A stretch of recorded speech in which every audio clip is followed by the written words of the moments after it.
Hello, welcome to the debate. I'm Narzia Hashimi. Thanks so much for being with us.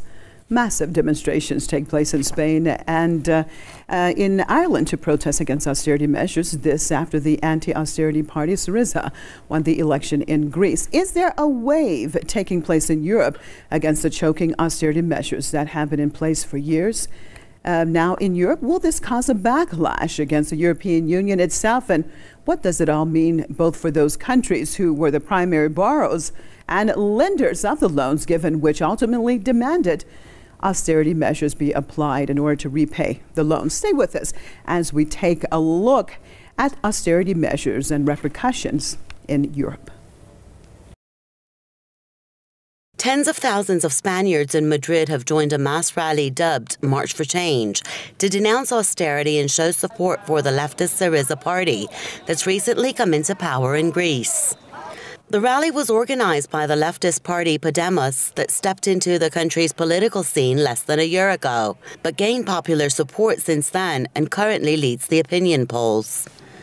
With regional and national elections due this year, it's likely for the Podemos to win the vote as people are frustrated with the pro-austerity social party. Today we dream of a better country, but we didn't fill the Puerta del Sol square to dream, but to make our dream come true in 2015. One has to push his dreams, and this year we will work to make the political change happen. This year we start something new. This is the year of the change, and we will win the elections. The Podemos message against austerity and corruption is quite understandable for many Europeans whose living standards have sharply dropped over harsh spending cuts in recent years. Also, Ireland's capital and largest city, Dublin, and several other cities were the scene of mass protests against the introduction of water charges as part of the country's bailout. From the river to the sea, Irish water will be free. From the river to the sea, Irish water will be free. The popularity growth of leftist and anti-austerity parties, including Podemos in Spain and Syriza in Greece, have been a warning sign to pro-austerity governments and international lenders that the harsh austerity cuts imposed in recent years have been unable to lead to recovery and growth. The unemployment rate in the Eurozone stood at 11.4% in December, but official data shows the single currency bloc heading deeper into the deflationary territory within the same period. Spain's unemployment declined in 2014, with figures showing the country officially getting out of recession. Despite the fall, nearly 1 in 4 Spaniards are unemployed as investor confidence remains low. The situation in debt-ridden Greece is even worse, with the younger generation among the hardest hit. The new government in Greece, led by the anti-austerity Syriza party, came into power in snap elections less than a week ago by promising to renegotiate the country's bailout deal with international creditors.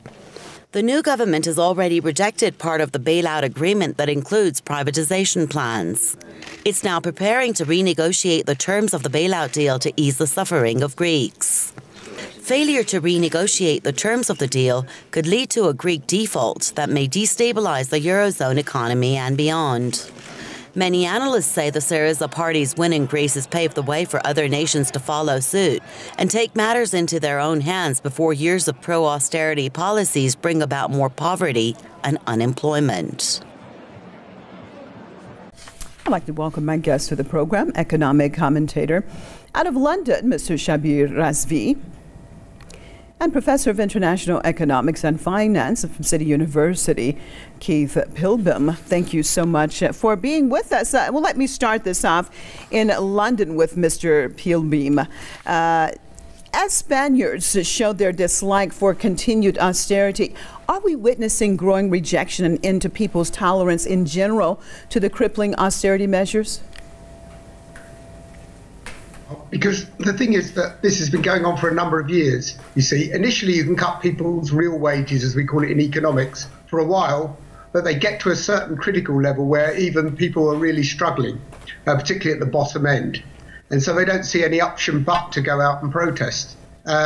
So, you know, it's been going on for so long now. And of course, the higher rate of unemployment that you've mentioned is also causing poverty.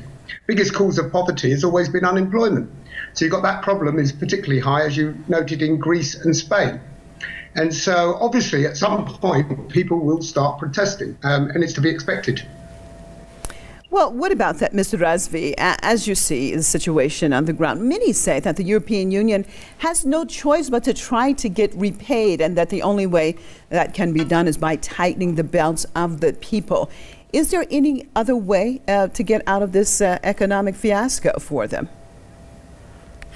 Good evening. It's a pleasure to be back again. Look, there are many alternatives that are available.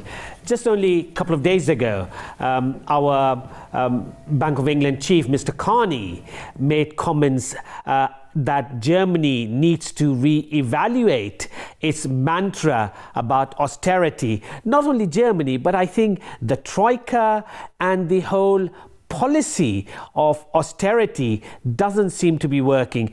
As the earlier commentator has quite rightly pointed out, that we have seen for the last 5 years, 6 years since the economic crisis and the financial meltdown that took place, that in the whole of Europe, the only approach that has been is on the one hand printing money, and on the other hand to get the public to tighten the belt through austerity measures.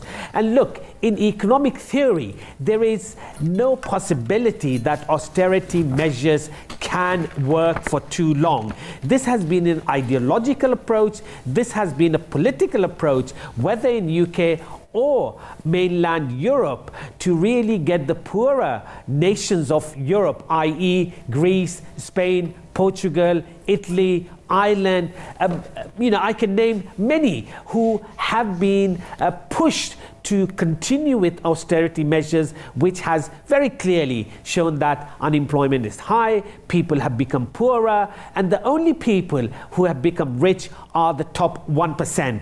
The recent report by Oxfam quite clearly pointed out that by next year we would have 1%, 80 wealthy families in the world owning 90% of the wealth of the world. So this disparity, this problem, which is a continual problem, is that only the poor are being punished for being poor through austerity measures. What about that, Mr. Peelbeam?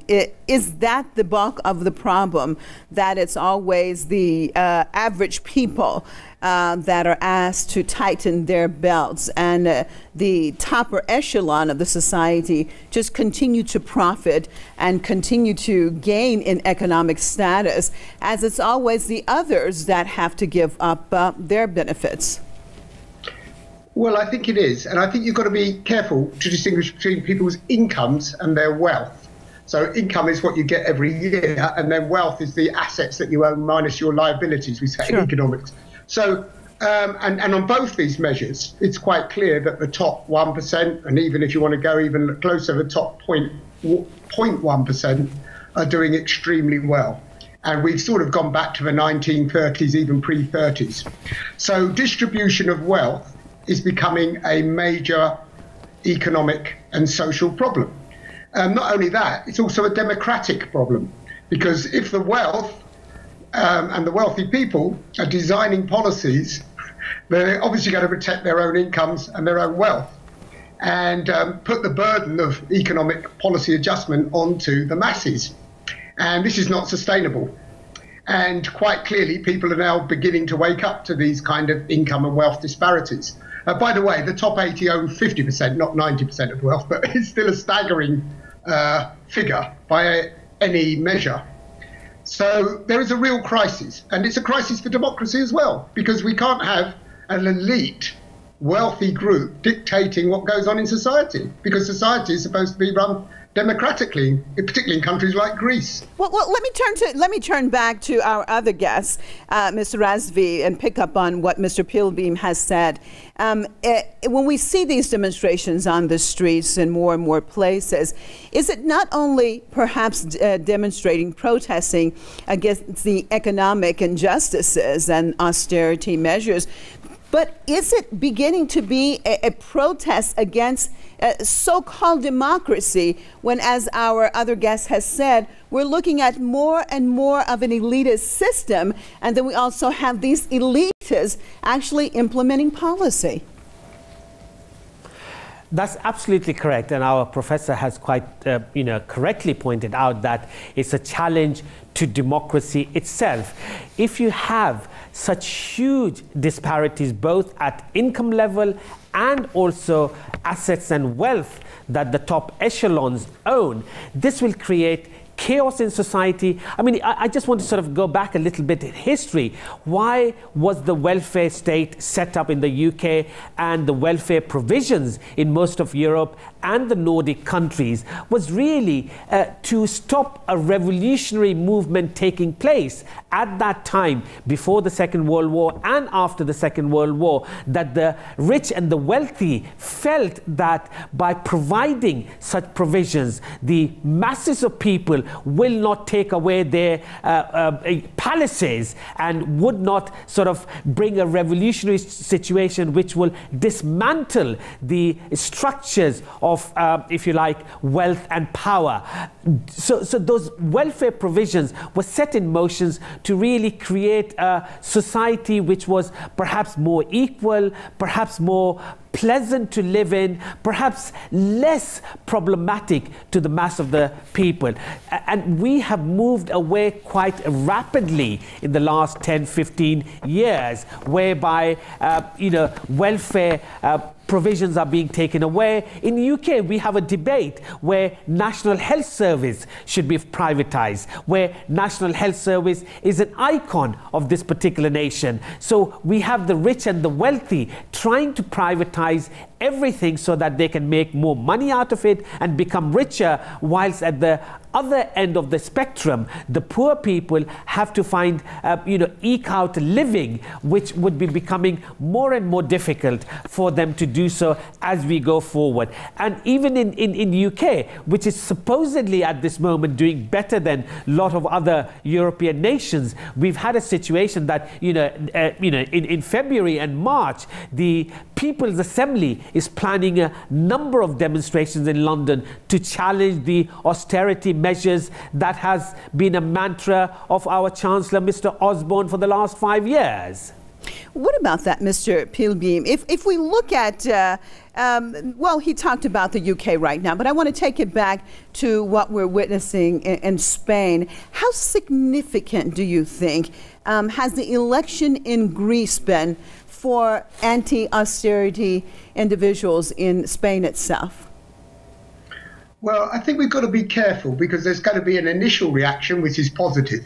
As you can see in Spain, they're all out protesting. Greece was in a sort of celebratory mood, but then we've still got reality. And reality is there's still quite big national debts, particularly in Greece and of course the UK and Spain. So national debts have gone up a lot. And to some extent, there's an element of truth that the debt has to be repaid, because if it's not paid by this generation, it's going to be paid by the next generation. So the youth unemployment is a big issue because we want youngsters to work, okay? And so there are things we could do to improve the situation, which is particularly getting youngsters back into work, because that will be less of a burden for everybody. I mean, that will mean less government expenditure and some tax coming in and a more productive labour force. So there are ways around this, but it's not easy. But, debt, don't forget, for every debtor, there's a creditor. And the question is, who are these creditors? All right?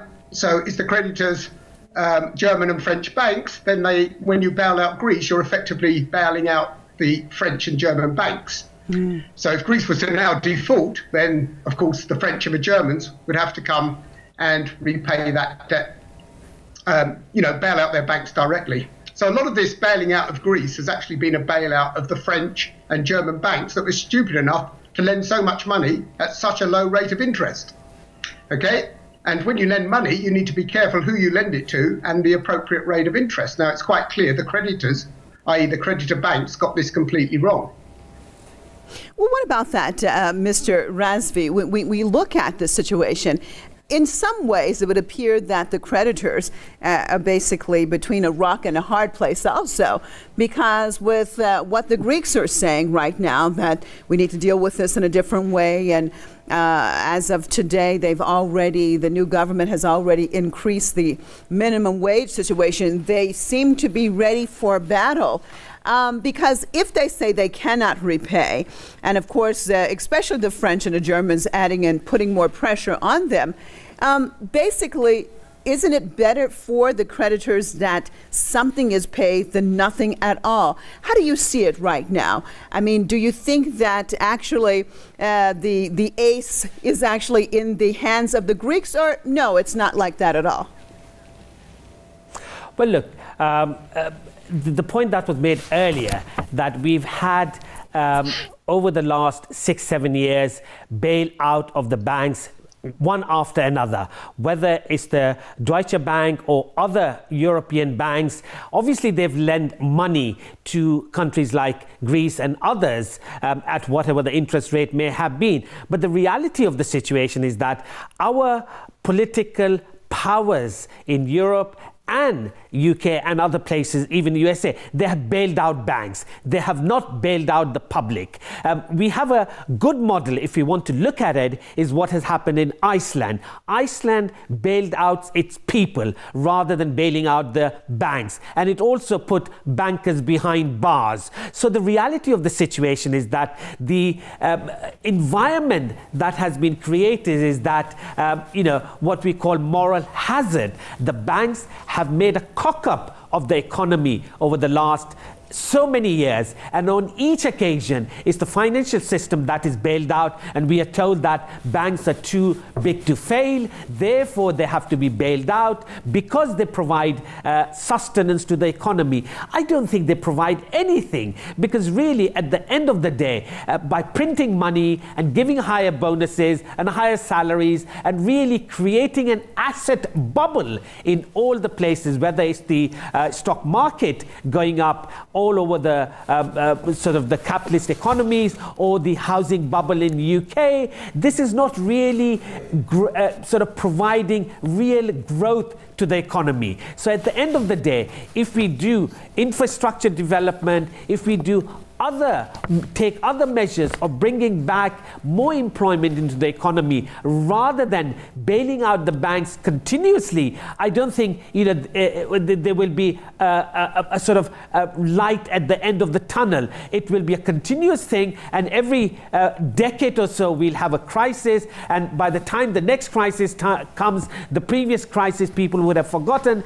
There has to be a fundamental change, and the approach that needs to be taken is that, do we really need to bail out the banks continuously?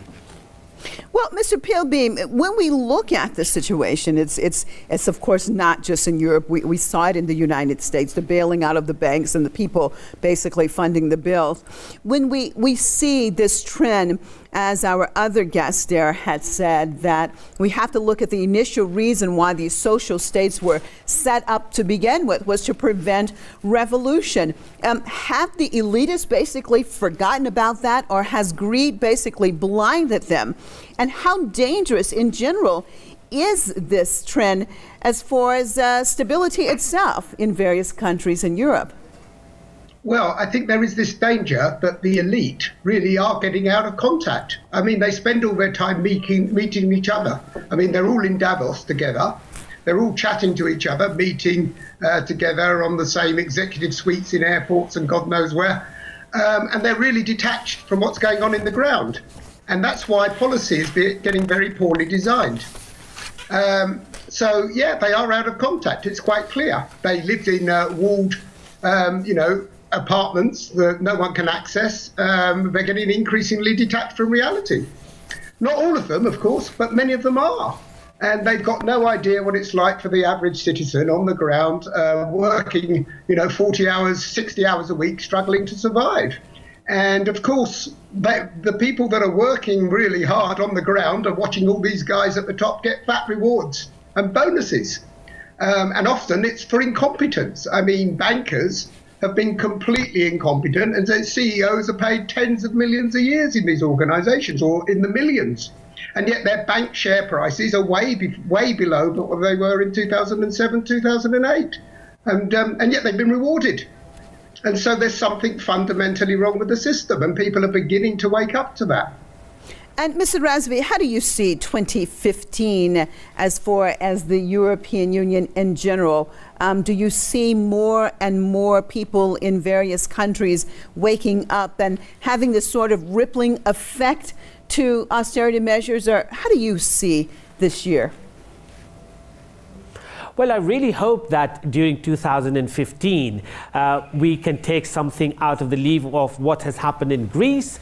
We've got elections coming up in the next 2-3 months in a number of European countries, from Finland, in Netherlands, and in UK. Here, we are less than 100 days away from election time in May.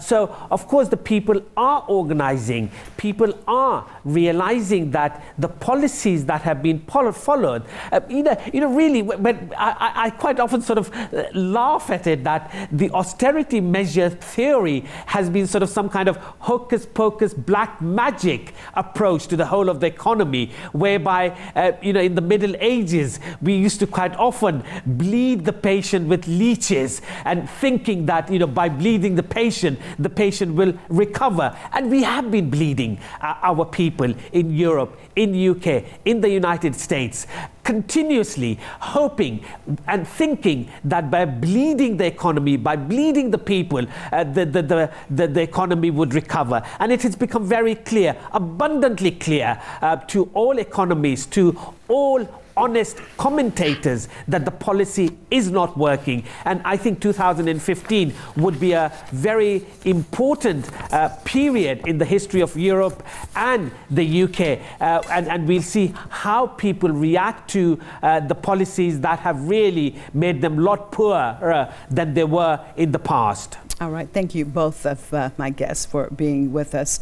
On the debate, economic commentator Mr. Shabir Razvi out of London, and Professor of International Economics and Finance out of City University, Mr. Keith Bilmeem, also out of London. Very interesting conversation. And as always, viewers, we thank you for being with us on another edition of The Debate. Hopefully, we'll see you right here, same time, same place tomorrow. I'm Marzia Hashemi, signing out for myself and all the crew right here in Tehran. Thanks so much and goodbye.